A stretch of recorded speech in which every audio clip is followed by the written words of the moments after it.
दोस्तों, Donald Trump ने H1B visa पे जो $1 लाख की फीस लगाई है, इसका मेन मोटिव है इंडियंस को टारगेट करना, क्योंकि इस वीजा के 70% से भी ज्यादा बेनिफिशियरी इंडियंस हैं। पहले इसे एनुअल फीस के तौर पे देखा गया था, लेकिन जब इसके सीवियर कॉन्सिक्वेंसेस देखे डोनाल्ड ट्रंप ने, भाई इंडियंस के बिना उनके टेक जाइंट और इनोवेशन कल्चर बर्बाद हो जाएगा। एक यूटर्न लेते हुए इसे वन टाइम पेमेंट बताया गया और ये भी कहा गया कि ये एग्जिस्टिंग H1 वीजा को तुरंत इफेक्ट नहीं करेगा।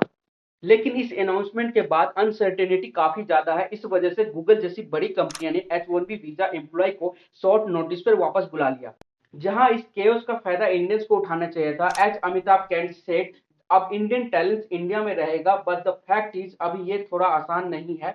इंडिया में फिलहाल इस लेवल का रिसर्च एंड डेवलपमेंट इंफ्रास्ट्रक्चर नहीं है, मगर चाइना इसका पूरा फायदा उठाने के ताक में है। जी हाँ, अक्टूबर 1 से चाइना के वीजा लॉन्च करने वाला है, एक फास्ट ट्रैक स्कीम जो ग्लोबल स्किल टैलेंट को अट्रैक्ट करेगी।